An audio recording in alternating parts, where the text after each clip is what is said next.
Welcome to Geeks Corner. I'm Mr. Daps. I'm Katie. And we're so excited that you're here tonight as we talk about all that's going on in the last week.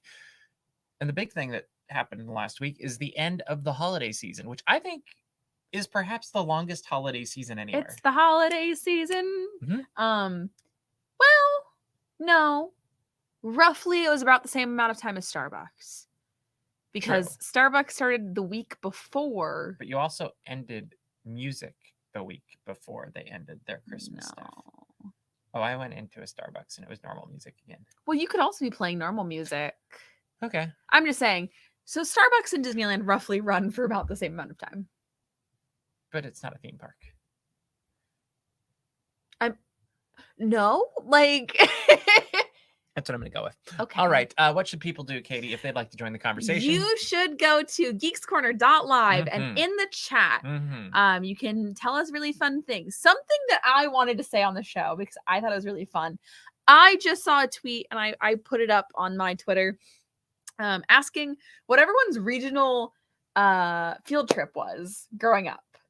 Mine was Knott's Berry Farm. Also the Long Beach Aquarium. But I went to Knott's Berry Farm twice. What was yours? Valley Fair, which was not close at all. It was many hours to get to because it was down in Minneapolis. Oh, wow. Yes. And it is basically Magic Mountain. Oh, okay. Yeah. Magic Mountain. That's a really good field trip then. Outside of Minneapolis. Okay. Yeah. So our field trips, they bought in the education, or the education was like, oh, it's a mining town. And then like they would just like stick you in Ghost Town and be like, this is where you learn things. So I'm seeing Robert B says Knott's in the Queen Mary. Queen Mary be cool. I've never been, well, I have been to the Queen Mary. I've never actually toured the Queen Mary though. I would like to. San Diego Zoo, I see there. Where'd it go? There it is. I would love to do the San Diego Zoo. Yeah, that one is a fun one. I haven't been there in years and years and years. But yeah, so go to geekscorner.live and tell us what your regional... The Edmund Fitzgerald. What? It was a ship. It is a ship in Duluth. In Duluth? Yeah. Why did you not go there for your field trip? We did. Oh, okay, that's good. We did that too. But I feel like the regional one would have been if we got to go to Marriott's Great America. Oh, we went to the Mall of America sometimes too in Minneapolis. I would like to go to the Mall of America someday. I got lost there once. It was great. Yeah, I think it would scare me. It's fun. I don't know that I would find it fun, but I want to do it to say I've done it. It's pretty cool. Pioneer Farm Museum.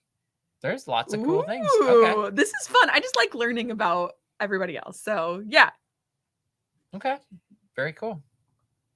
This is fun. Purisma State Historic Park, aka La Purisma Mission. Interesting. Oh, all right. I mean, I did my mission project in 4th grade when I built a California mission. Guess what? Minnesota? You don't do a mission It was project. so funny because that was something that I said in a very Southern California way of like, oh, you know when you built the mission. But there was Leif Erikson Park and you could see a Viking ship.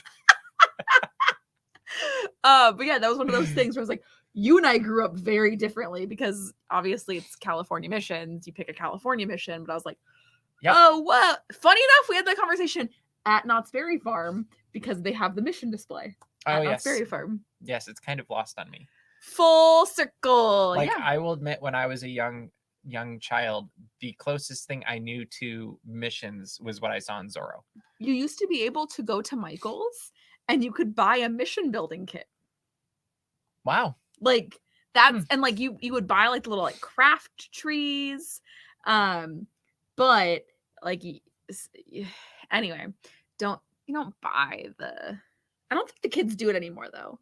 Okay. So I can't even tell people like, oh, don't buy the kits, just build it. Like I don't think that with mud or what. I don't think the kids are like cardboard because it was like styrofoam. Like see, when I was a kid, styrofoam. if we were gonna build something, we would chop down logs. And we would build forts. Okay, Grandpa. It wasn't that long ago. That's what you just sound like. Back in my day, we would chop down some if we were really ambitious in the summer, we would build the forts about 8 feet up. And you built snow forts during the winter. Absolutely. Winter. The winter. All right. Let's actually build it on Legos. Yeah, there we go. Sorry. Lego mission Lego. that is amazing. All right. Well, before we get too far into the show, if you've got any Disney trips on your horizon, please consider using Mouseways Travel. Our good friend Matthew will take care of the details so that you can just enjoy experiencing the magic. And you can do that at mouseways.com/dapsmagic, or if you click on travel on any of our Daps Magic pages, that will take care of it for you as well. And you'll be supporting the show. It's a free service. You'll also be supporting Matthew, who's a great guy, and I was in his wedding. So all good things, right? I feel like you slowly learn more and more about Mr. Daps and Matthew each week. Yes. It's kind of my favorite. I was his best man, and I was dressed. I got to wear a trilby. I got to wear Chucks. I don't think you would be in a wedding if you couldn't wear a trilby. And a bow tie. Because the only wedding that... No, I've actually, since I've known you, you have been in 2 weddings. Or at least attended. I've been in 2. No, you officiated 1, you attended 1, and then you were in 1 since I've known you. And in all 3, you wore a trilby. I don't think you would do anything if you weren't allowed to wear a trilby. It's probably true. It's very true. Yeah.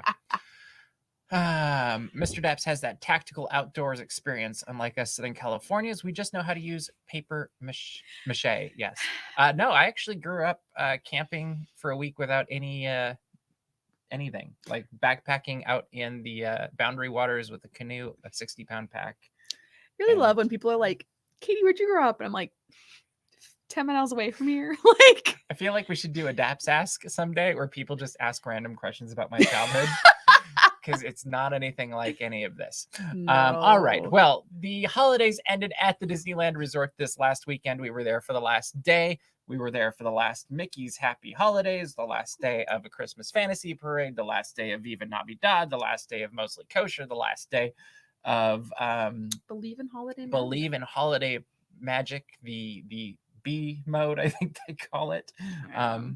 It was really windy, so there was no fireworks up high. Up high, but there were fireworks at all, which I kind of was not expecting. So. Yeah, I actually thought it was done very well for the amount of wind. And I will admit, I was very glad that I did not bring a tripod, because I would have been like, I carried this around all day for what? Well, and it was one of those things that if you didn't know what to expect, You might not know the difference. You might not know the difference 100%. So I think that it's a really good way to still do the show. But I will say that Angela and I watched them release the fire marshal balloons after. We were like, oh buddy, those just went far. Yeah, and you could see the wind blowing the fireworks and the clouds pretty substantially too, which is weird because when we watched it last time, the wind was not there at all, so you just got this really weird, like, double layered of fireworks, which I had a few photos on my Instagram that I really like. At first when I took them, I'm like, oh man, the clouds ruined everything. And then in hindsight, when I was looking at them closer, I was like, oh, it's kind of a cool dimension that they added. But yeah, so anyway, that was Sunday. Of all of the things from the holidays, Katie, what was your favorite this year? Mickey's Happy Holidays, I would say. Just because it gets stuck in your head and it's there for the rest of... Yes. Also, it's something, it's a joke that I do about a lot of songs, but Murray and I kept doing it on Sunday. It's very funny because to the tune of the song, you pick one line, you just do it over and over again. So we were doing, because it's Mickey's Happy Holidays, because it's Mickey's Happy Holidays, and just the whole song. You do that. Also works for all the small things. If you just say all the small things multiple times, it's a good little bit that something new every day. I enjoy doing. Yeah. And wow. You haven't heard me do that one? You're blessed. Anyway, Mickey's Happy Holidays. It's just a fun show. It is. I was really hoping, like, after 2019, I was like, I really hope that we get this show back. I would like to see it get a true show stop again, though. Yeah. And hopefully for 2022, yeah. please. I'm gonna say that was one of my favorites, and then I see Soundboy Mike in the chat talking about Fat Cat Swinger, and that absolutely is my favorite. And even got to see you out there too, Mike. So that was fun too. And we got to see last weekend a Fat Cat as well this week. Yeah, we did. So we got to cover a lot of fun things, and Angela was in there to cover the last night of Fat Cat for us. So that's up on our YouTube channel as well, so you can see that and tell us what your favorite song is. And there's a lot of cool stuff happening in the chat. There's a lot of cool things happening in the chat. I'm like, let's just go with the chat. We should have a chat show some night. I think we should. Like where we don't actually plan anything and it just goes off of where the chat goes. Let us know in the chat if you think that's a good idea. By viewers But like you also have to let us know after the show in the chat, because this chat kind of disappears a little bit. Okay, so let's keep moving on with the show. Is that okay? Mm-hmm. Okay. All right. So this week we got our first glimpse at where the direction that Bob Chapek is going to take the Walt Disney Company is, and I will flat out say I was pleasantly surprised. And as was I. Yes. It is not what I expected, and I saw the letter coming out. It's 3 pillars. I'm like, oh, what's this going to be? And because you never really know. Like Mm-hmm. it could be anything. Like we have different things that we subscribe to, I guess you could say, with Daps Magic, and we've got the about page that goes into all of those things. And this is really Bob Chapek's vision for where the company is gonna go. And I thought it was interesting that it came out now instead of like when he first became CEO, Mm-hmm. And maybe respectful to Bob Iger in the fact that he did that. But we now know that for the future, as they're really trying to set up for success for the next 100 years, as Disney is reaching its first 100 years, there are 3 main pillars that Bob Chapek is going to have the company focus on. Mm-hmm. First off is storytelling excellence, which I think is easily fantastic because that's what the company was built on. You know, Mm-hmm. that's what Walt Disney was. That's everything this company has ever been, has always come back to storytelling and excellent storytelling. Well, and that's, I think, the bigger thing when you think about why does the Walt Disney Company exist? Because I think that's sometimes why we should be like, or the thing that we should be tapping into is the why. Like, why does this exist? Yep. And the Walt Disney Company exists because of storytelling excellence. Yep. So I think the order of these is just as important as what's in them. And I think starting off with storytelling excellence is a very important thing. Yep. And so I'm extremely pleased to see that at the forefront. And you can let us know what you think about it in the comments as well. And I really wish we had a third person here tonight, because I kind of want the I would like the happy descent. You know, like I feel like that is, because I think as we were reading these, it was kind of like, well, this is actually pretty good. Which I didn't know what I expected. Is that fair? That's fair. Second one, innovation. That almost seemed like a no-brainer to me, because I feel like that is something that's been a hallmark of the Walt Disney Company from day one as well. You look multiplane camera. That's exactly what I was thinking of. But even adding sound to cartoons. Steamboat Willie, adding sound, adding the surround sound, was the Fanta for Fantasia. Don't you wanna know? Totally spacing it at the moment, but adding the audio for Fantasia. And you look at how Walt was always trying to innovate and create new things, and animatronics as you look at the World's Fair, and audio animatronics. Exactly. And it'll be interesting to see how this comes into the next thing. But the first 2 so far, I think, thank you, Fantasia sound. The first 2 to me are something that Walt could have written himself. Agreed. And then the third one is a relentless focus on our audience. And I actually think that's something that Walt would have subscribed to as well. And I think if I were to have any criticism, it would be for this one. Is he kind of used some, I don't know, businessy language as opposed to Disney language.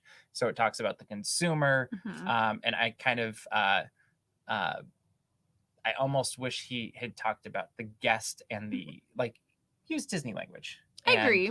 But I think that's my only nitpicking. Critique of that is that this is the Walt Disney Company as a whole. Yep. This is people buying the toys. This is people watching the movies in the theaters. I don't know. Maybe this is me being a Disney apologist. But the way I read this is someone who has a business minded or a business background, outlining their plans and what they want to do. Yep. And he is working with the tools that he has in his tool belt, and that is business language. Yep, totally is. So it's not perfect. It's never going to be perfect. Yep. But I think that this is really darn good. And I also think if anybody else in the past had written this, people would be falling over themselves for how nice it is and how good it is. I agree. Because it really does subscribe to the foundational tenets of the Walt Disney Company. The execution of it, we're going to see how this plays out. Like, it'll be very interesting to cover in the next couple of years. It'll either be really great, maybe not. Keeping guest and audience instead of customer and ticket buyer. I agree, Clocky. I think there's just there's a change of the way you look at somebody when you're like, oh, you're my guest, versus or consumer, you're my customer. Yeah, I agree. And to me, there's maybe it's semantics, maybe it's not. I really do hope, though, that these are things that really aren't just given lip service to, and that I think all of us, whether you like him or don't, really at the end of the day want him to succeed. And at the end of the day, if he succeeds, we get a better experience if he's following through with these things. And if he succeeds, the Disney company is succeeding. Yeah. And that's good for us, because that means more attractions, more movies, more Disney Plus, more, the better the company does, the more talent it's going to attract, the more the more experiences they'll be able to create. And I think that's also good why it's good that there's competition in Florida right down the street too, because competition's a good thing too. It forces you to be better. Breeds better things. Because if there's no competition in the market, there is no need or drive to ever do something better. Because there's no one to offer a better product. So I think with especially in the parks division, because there's a lot of people on executive boards and they all are doing different things because they are all smart and talented in different areas. So there are people in charge of the parks division, and not just Josh Tomorrow. There's a lot of people over there. And so I think that that's just a great thing for them to kind of have that competition, friendly, whatever, because it makes everybody better. And the people that win are us. Yeah, absolutely. Like, whether you like Universal or you like Disneyland, you're going to have a better theme park experience because there's competition. Well, and actually, when you look at the third one, he talks about how the audience is the most important guide, and it's the North Star. And I think if that truly is true, and we might end up seeing like the only thing I really have in my pocket to be like, yeah, he might be right on this. Actually, there's a couple of things. One, the magic keys. Okay. Flawed rollout, I would say. Yeah. It was not perfect. No. But look at what we thought it was going to be. We kept being told, oh, it's going to be like a loyalty program, which is not what we wanted at all. It's like, oh, so if I buy 6 tickets, I get a 7th one free or whatever. That's what it sounded like. And it really ended up being annual passes with reservations. Yeah. Does everybody love the reservations? No. Do I love the reservations? Not really. I do love the fact that I was able to go in Christmas week because I got reservations, and it wasn't insanely busy. It wasn't packed wall to wall. There wasn't that social media tweet saying, hey, you can't come in because we closed our gates. Like, that's not welcoming, but it's not as bad as I was expecting it to be. And I think a lot of people, the other thing I will say is Disney Plus has actually been like, I've kind of wondered how it's going to play out, but it's been a really good outlet to connect to Disney during the last 2 years, whether it was with Soul, whether it was Luca, all of these things. And I actually think, as much as I absolutely love going opening night to movies, I think that's the best experience you can have, is opening night with other people who are excited about it. I know you don't like it, but I do. But that limits how many people can go. Like, you think of, so you have, and I think Encanto is a really good example of this. Yes. Encanto opened in theaters, did okay, didn't do great, didn't do terrible. Goes on to Disney Plus, and I think you mentioned this last week. Suddenly, it's getting top billboards. It's all over TikTok. It's everywhere. Yeah. Like, the Bruno song is literally, you can't get on social media without seeing something about it. But that's because the movie became more accessible. Exactly. And so I do think that's a case where focusing on the audience actually led to what our next topic is going to be, and that's the fact that Turning Red is going straight to Disney Plus. Yes. Which I will admit, I had not concerns, disappointment. I was disappointed because I love Pixar films on the big screen. Yes. I think there's something magical about having a really big screen and really good audio and getting that experience, especially for a Pixar film. Like nobody does it better. And so when I first read the headline, I'm like, oh, that's a bummer. But then I'm looking at the world around us, like everybody's working from home again. Well, a lot of people are working from home again. There's so many near misses with what's going on, and I'm like, honestly, I kind of want to watch it from home instead of going into a theater and risking the theater experience for where we're at in the world right now. Yeah. And I kind of feel like this is if Disney Plus had been in existence 2 years ago, how much better would Onward have done? Because it was a fun movie. Remember, we saw it just before. And then it went to Onward right after. It went to what? Or it went to Disney Plus right after. Yeah, but I think if we'd already had this like momentum going, yeah, I think it would have done much better, and we weren't completely shocked. But yeah, I saw it at 1 a.m. Yeah, but I just think it's going to create an opportunity for more people to see it. They'll probably end up selling more merchandise. And I'm not like this very much on Geeks Corner. I'm just gonna keep putting on my business operational hat. Okay, you do that. It's also gonna drive more people to Disney Plus. Well, I think that's totally it. Like, people, like, if you want to grow your subscriber base, what do families like to watch? Pixar movies. Yep. I think it's less a diss on Pixar and more of like this is what could bring people to the platform that aren't already here. Well, and don't you think it's also a paradigm shift that we have to get it out of our heads that the best place to go is only the theaters? Yeah. Just because it's been that way for the last, 100 years? But let's go down and watch the talkies. Right. But you think about it now, like if you're going to get the most, like at the end of the day, it's about influence and getting people connected to your brand. And 100%. that means more people, not necessarily more dollars.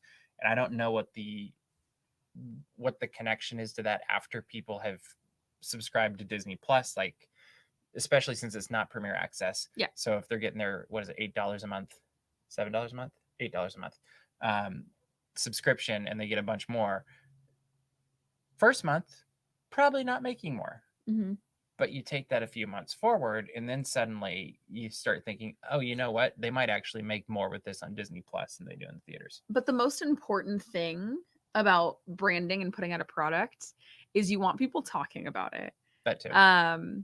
You don't want people to just see it and forget it. And I have known so many people that have watched Encanto like 20 times in the past week. Yep. And everywhere you go, somebody's talking about Encanto. Yep. Right now, it's either Encanto or it's Five Nights at Freddy's. Those are the two things. And the machine one. The machine one? Yeah, the one. I think it's on Netflix. Oh, yeah. Versus the Machines. Yeah, that one. Yeah. The Mitchells versus the Machines, and I actually kind of want to watch it. I've heard it's great. So much about it. Yeah. But again, you've heard a lot of people saying a lot about it. Yep. And this is exactly what Netflix has been doing. This is why Netflix created a film and television division for independent production, is because they want people drawing into their brand. They want things that only they have. Yep. So yeah, that was me putting on an operations hat. But we want to hear what you have to say too about that, and what do you think about these changes? Because it is a very different time and company than it was even 10 years ago, and even 3 years ago. One of the things, I don't remember which interview it was, but Bob Iger flat out said one of the reasons they went with Bob Chapek is because he's a different type of leader than Bob Iger. And I think that's smart for a legacy standpoint too. Yes. Just because if you had Bob Iger 2.0, there's no way whoever that was would be able to fill the shoes, for one. And two, you'd never see what the impact of either of them were. Bailey says Mitchell versus the Machines was really good. Well, and this is something I said today, and I think it's very true, not only in companies but in the world. Is at Starbucks we call employees partners, and I said I'm a wonderful partner. I'm very, very good at my job. But if there was a floor of only Katie's, it would be awful. It would be horrendous because everyone brings something different to the table. And that's what's important in the world. That's why it's important for everyone to be heard and be listened to and be able to express their opinions. And also in companies, we don't need everyone doing the exact same thing because then there's no room for innovation. There's no room for growth. And really, there's only room for one Mr. Daps. That's true. So no one else trying to be Mr. Daps. That'd be really weird. I meant in the Daps Magic organization. It's like we all have different roles. And at the end of the day, there's only one Mr. Daps. And there's only one Katie. That is true. Probably for everybody's benefit. Could you imagine a Starbucks just full of me? It'd be pretty funny. So loud. Yeah. I do R2D2 screams now at work, which is it's fun. That's gonna get new people there. Yeah, no, it's good. It's really good. Hold on. I could do it here. No, don't, because the microphone. I would go away. Like, are you doing back here? Okay. We'll see. Yeah, you heard me doing it. You haven't heard me do. Hold on. Don't knock that off, please. I already did. I do Geeks Corner, or I do R2D2 screams now. And then there was a spider. That was amazing. At least it didn't break. It didn't break. That would have been awkward. I am glad to see that Window to the Magic is buying a tribute tomorrow. You got to get the bow tie too, Paul. But this is a good time to give a shout out to Paul, who's done literally thousands of podcasts that I think is one of the best on the internet. So if you haven't checked out Window to the Magic, make sure you do. It is a immersive audio experience for the parks, unlike anybody else, and nobody does it better. So that's accurate. It is. And I've known Paul since 2005, I believe. He can tell me if I'm wrong, but Paul's a good guy. He is a very good guy, and that's why we're still friends, however many years later. Otherwise, they wouldn't be friends anymore. If he wasn't a good guy, like, yeah. That'd be a little awkward. That would be a little bit awkward. All right. Finally, the Lunar New Year celebration begins in just a couple of weeks at the Disneyland Resort on January 21st. Which is so soon. It is so soon. And I always forget how short this one is, too. It ends on like February 13th. And a couple new things that are coming this year is we're going to see Raya from Raya and the Last Dragon. So you'll get to meet her for the first time at the Disneyland Resort. You're also going to have a new, I think this might have to do with safety protocols, but there's going to be a float in Mulan's Lunar New Year procession, which with my favorite part is it has glowing drums. So after dark, I'm guessing we're going to see the, do you think it might be the a redo of the float from, what was that other show that was over there from Disney Channel? High School Musical? Nope. Phineas and Ferb? Nope, recently. During the holidays. The princess. Oh, Elena. I'm betting it's a redo of that. Not me just naming every Disney Channel. We'll just keep working through it. Eventually we'll get there. It's fine. Started DCA 1.0. Yes. That's okay. That's all right. But so that's coming in. Obviously the food's coming in, which I feel like of all the festivals, this is the one we enjoy the food the most for. 100%. Every time. Yeah. Like it's always a great thing. And then they're going to have some performers that are coming back that are classics from every other year. It seems like they've been there as well. And it's the year of the tiger, so Tigger will be there. Yay! Yeah. What are you most looking forward to? I'm really looking forward to the food, honestly. I'm also really excited to see Raya. Yeah, I think that will actually be really cool. It's gonna be super cool. Because again, Raya is one of those movies that dropped during the pandemic, and so we watched it outside. Yes, we did. We watched it outside to on be a safe. projector. Yes, it was fun. It was a lot of fun. It wasn't a great projector, but it was fun. But it was fun, and I was very cold. That was a good time. I liked that. That was fun. But it's one of those things that now that we are, things are slowly becoming a little bit more safe in the world. Maybe not right now, but in general, it's moving in an upwards direction. We're getting to see more of these things implemented from the movies that dropped during the pandemic. So I'm super excited to see Raya, the same way that I'm excited to see Ian from Onward meets at Pixar Pier sometimes. And that was something that we saw their debut in Disney parks March 5th, 2020. Wah, wah. But yeah, it's just getting to see these things come to life that have only existed in our TV screens, basically. It's super fun. Yep. And hopefully we'll get some more in the upcoming Disneyland After Dark events that will be happening in the next few months, which will also be a lot of fun. And hope y'all got your Villains Night and Star Wars Night tickets. That was today. Yes. And unless you already called and switched them over. And if you didn't, we will be covering it. So you can watch our YouTube channel and not miss any of it. You know what's weird that just happened? We went into Geeks Corner Plus and nobody in the chat said a word. No one said Geeks Corner Plus. Apparently it's gone. Guys, I did my R2D2 scream for Geeks Corner Plus. What is this? New year, new audience? Guys, you make a New Year's resolution to stop talking about Geeks Corner Plus? We don't want it.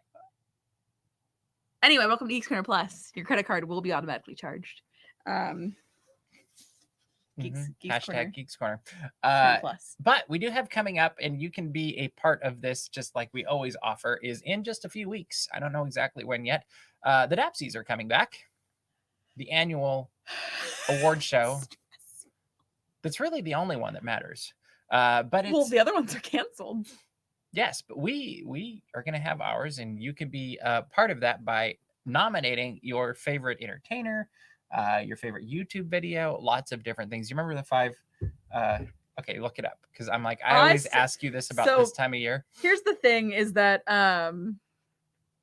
we keep a note so that we remember also what we did last year. Yes. Dun, dun, dun, dun, dun, dun. It is movies. So you can nominate movies from the last year. YouTube videos from the last year. People from the last year. That's going to be fun this year. Geek. That's an easy one. And the corner. That will be a fun one too, I feel like, from the last year. Yeah. It's very funny. Just to name some of the things that existed last year, because I think it's very funny. In the people category, we had the Impractical Jokers. Big yikes. They don't exist anymore. I'm liking the most stable GoPro video. Yeah, they do. Well, I mean, Joe Gatto just left, but for now, I bet he comes back. I hope so. Yeah. But no Joe. That's weird. In Geek, we had. I feel like Paul and I, with our stable GoPros, need to go on like a adventure in the park, and like each of us film something ridiculous and then compare our videos, because it's the same camera and the same. That'd be funny. In the Geek category, we had Star Wars Galaxy's Edge, and they had the "Where Were You All Summer" award. Oh wow. And poor Chewbacca. For the corner, Norm the Porg got Katie's best friend. That's a good one. So in each category, 5 things. Tweeted us. Let us know what you think should be in there. That also means we need to come up with our short films. The hashtag. Yeah, that's why I said I'm stressed, because I haven't thought of what that is. Use the hashtag Geeks Corner. I'm just gonna hold this from here on out. Okay, you do that forever, like a boombox. Oh, okay. Well, then why don't you get us out of here? You should go to tapsmagic.com. Check out all the Disney and geek news as it happens. Subscribe to our mailing list so you don't miss any of it. That is very important. Also, head on over to our YouTube channel if you're not there already.